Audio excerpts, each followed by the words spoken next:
Go.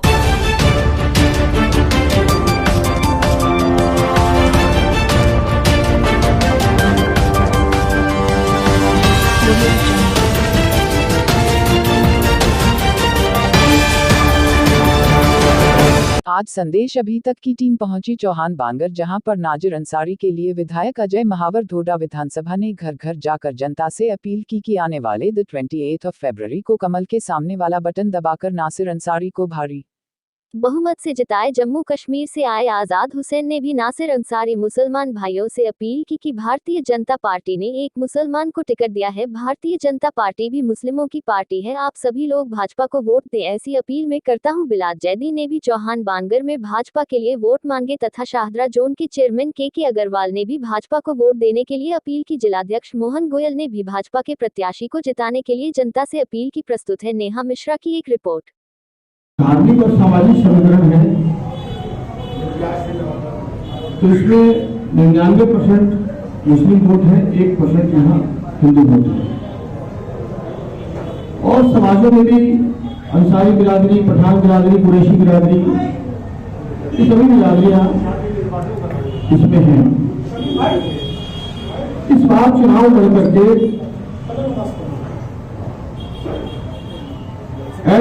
Election in charge मुझे ये लगता है कि ट्रायंगुलर चुनाव है और इस ट्रायंगुलर चुनाव में हमें अपनी काफी संभावना नजर आती है। हम अपनी जीत के प्रति आश्वस्त हैं, क्योंकि जिस प्रकार से लोग मिल रहे हैं, जिस प्रकार से लोगों का रिएक्शन मिल रहा है हमको मिलने के बाद, वह बहुत पॉजिटिव है, सकारात्मक है।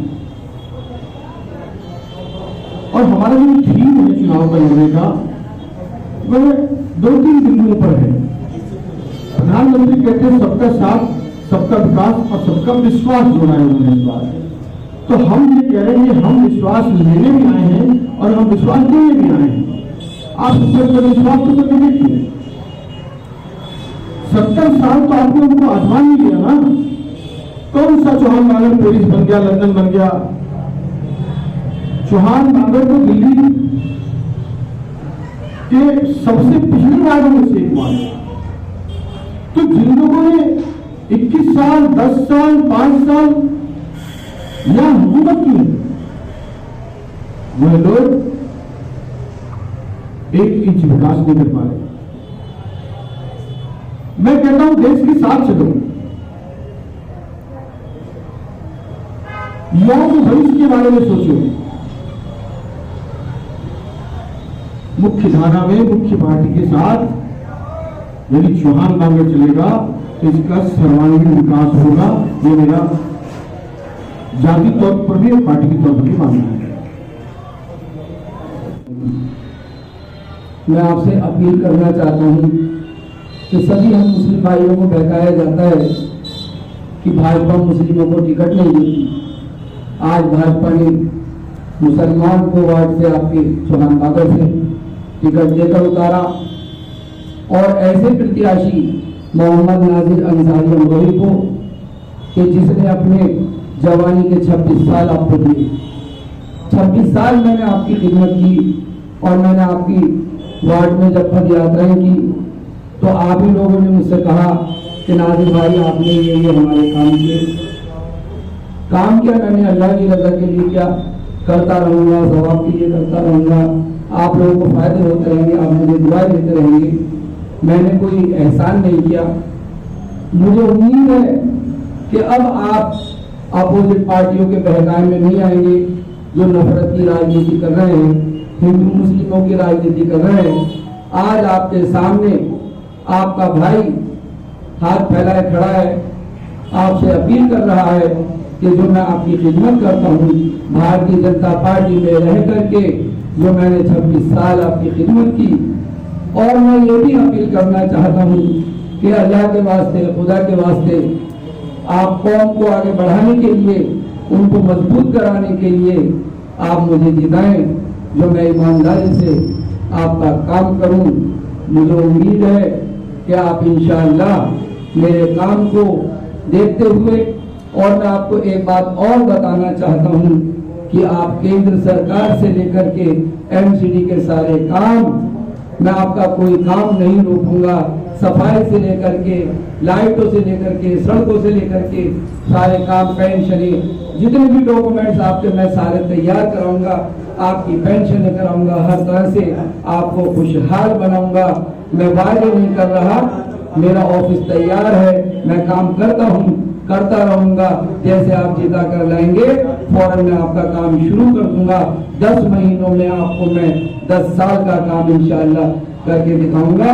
और मुझे उम्मीद है कि 28 तारीख को आप कमल के फूल को खिला रहे हैं और हजारों वोट से मुझे जिता कर ला रहे हैं। और इंशाअल्लाह मैं भी आपके वार्ड को, चौहान बागर वार्ड को कमल के फूल की तरह खिला दूंगा। सभी को मेरा अस्सलाम। भारतीय जनता पार्टी हिंदुओं की पार्टी है और दूसरा मुसलमान भारतीय जनता पार्टी का नहीं हो सकता है। मैं ये दोनों चीजें सिद्ध करना चाहता हूँ कि भारतीय जनता पार्टी, मैंने हर बार ये बोलता हूँ कि जब तक मुसलमान भारतीय जनता पार्टी में आएंगे नहीं तो फिर मुसलमानों का कैसे विकास हो सकता है। इसलिए आज मुसलमानों को आने की आवश्यकता है। मुसलमानों को हमें भारतीय जनता पार्टी में आना चाहिए।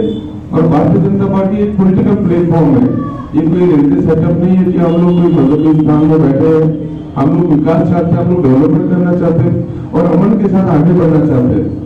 जो पिछले कई 70 सालों से जो प्रोपेगेंडा बना है, मुसलमानों को खाली वोट के लिए यूज किया गया है।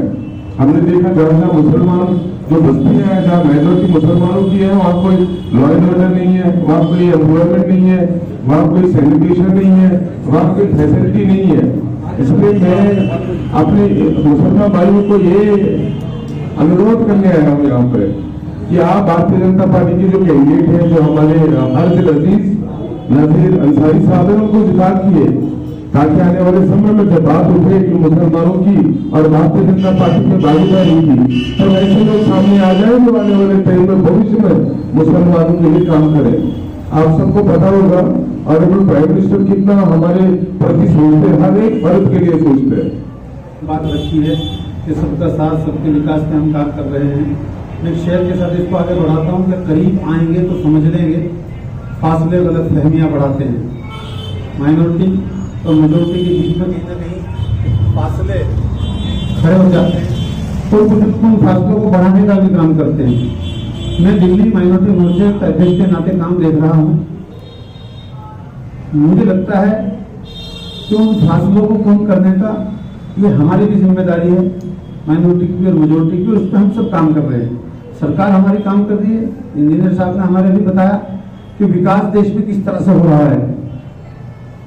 प्रधानमंत्री की योजनाएं तमाम गरीब लोगों तक पहुंच रही है और सचेत कमेटी की रिपोर्ट कहती है कि सबसे ज्यादा गरीब इस देश में मुसलमान हैं। जाहिर सी बात है कि सबसे ज्यादा फायदा भी माइनॉरिटी के और मुसलमानों को हो रहा है। मुझे उम्मीद है कि ये काम बहुत आगे बढ़ेगा। यहाँ इस वार्ड में क्योंकि 28 तारीख को इलेक्शन है, यहाँ भारतीय जनता पार्टी कभी चुनाव नहीं जीती। इस बार आप बड़ी उम्मीदों के साथ आए हैं प्रधानमंत्री नरेंद्र मोदी, और आप खुद एक विधायक के तौर पे बेहतर परफॉर्मेंस के आधार पर ऐसे कौन कौन से मुद्दे रहे इस बार के लिए इस वार्ड को, जिसको लेकर के आप लोगों के बीच में गए और वोट की अपील की? मैंने कहा ना कि स्थानीय मुद्दों पर हम चुनाव लड़ रहे हैं।